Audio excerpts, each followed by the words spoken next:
téléspectateurs, frères et sœurs en Christ, je vous dis bonjour ou bonsoir selon les lieux où vous vous retrouvez en ce moment.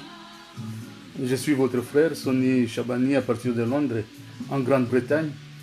Ça fait un peu longtemps qu'on n'a plus été ensemble dans ce genre de mission. Vous savez que, étant prédicateur de l'Évangile, c'est notre rôle, c'est notre travail de pouvoir informer les frères et sœurs en Christ et pourquoi pas s'entretenir avec vous. En tout cas, plusieurs mois sont passés, plusieurs années même, parce qu'on avait des soucis de santé et nous pensons qu'actuellement tout commence maintenant à marcher. Les dieux que nous prions, les dieux que vous priez, à écouter, n'est-ce pas, nos supplications, à écouter vos prières. Nous sommes quelque part, nous disons que nous sommes prêts maintenant à continuer avec l'œuvre, cela veut dire prêcher la bonne nouvelle du royaume. Oui, c'est également un autre travail, parce que quelque part les gens disent bon, c'est de l'accessoire. Non, ce n'est pas de l'accessoire. C'est vraiment un travail, c'est le travail de Dieu, c'est un travail. Il faut le prendre au sérieux parce que, au-delà de toutes choses, n'est-ce pas, il n'y a que le ciel qui est notre terminus. Donc, chacun de nous doit fournir des efforts vraiment pour entrer dans le royaume des cieux.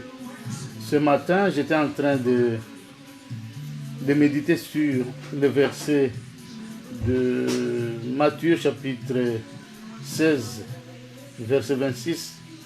Que servira-t-il à un homme de gagner le monde entier s'il perdait son âme? Ça, c'est la Bible qui le dit, mais le monde, n'est-ce pas, les hommes de ce monde disent on ne vit qu'une seule fois. Alors, si nous pouvons prendre, n'est-ce pas, cette phrase mondaine au sérieux, nous allons voir que, comme on ne vit qu'une seule fois, donc on n'a pas question de rater justement la vie éternelle.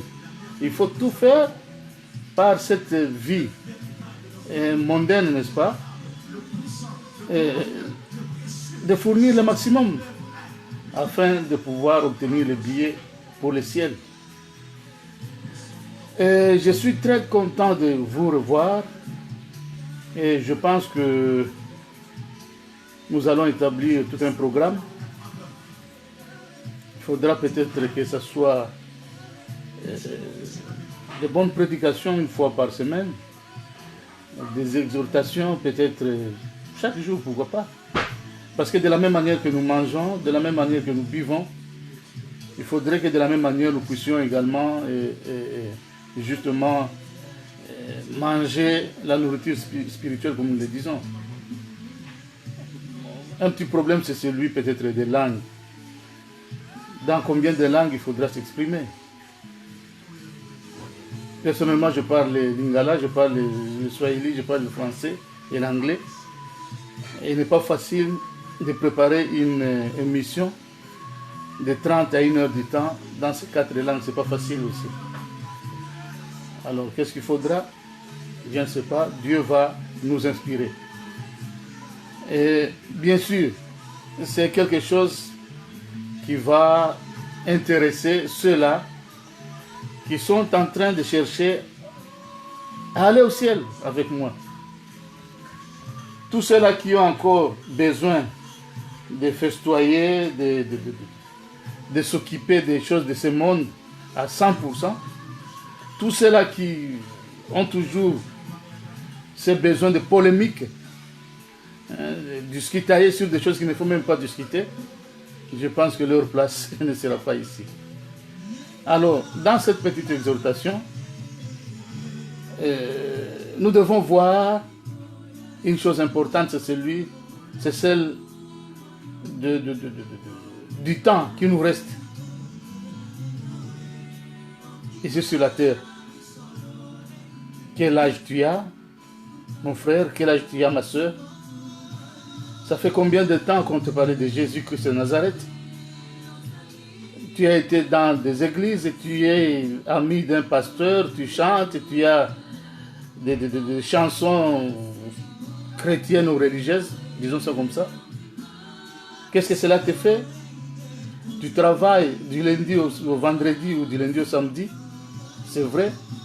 Et dimanche, qu'est-ce que tu te dis? C'est un jour de repos pour commencer la semaine qui va arriver et aller au travail. Peut-être oui, peut-être non. Mais moi, je te dirais aujourd'hui que Jésus a besoin de toi. C'est peut-être ton jour aujourd'hui de pouvoir te poser quelques questions sur ça. Il y a plusieurs proches, plusieurs bien-aimés, plusieurs qui étaient très chers, qui ont quitté ce monde de la manière dont tu connais. Où sont-ils allés? Qu'ont-ils fait? Pourquoi ils ne pouvaient pas rester en vie et continuer à se réjouir, n'est-ce pas, comme tout le monde? Moi, j'ai été à l'école avec plusieurs qui nous ont quittés très longtemps, très très jeunes d'ailleurs, orphelins de père et de mère aujourd'hui. Quelque chose que j'entendais, n'est-ce pas, à partir d'autres personnes, mais que je commence à prononcer facilement parce que je suis dans le coup. Plusieurs sont malades aujourd'hui, mais ayant beaucoup d'argent. D'autres ne savent même pas où mettre cet argent-là. Mais quel est le grand problème aujourd'hui? C'est que non seulement il nous est difficile de recevoir Jésus-Christ de Nazareth comme Seigneur et Sauveur personnel, mais aussi les gens, s'ils ne l'ont pas rencontré, c'est parce que on ne leur présente pas plutôt c'est Jésus-là comme il se doit. C'est ça le grand problème. Actuellement, le monde est saturé avec beaucoup de choses inutiles. Inutiles vraiment pour la vie de quelqu'un. J'avais un grand ami, un serviteur de Dieu, un chantre. Il y a presque une année qu'il nous a quittés.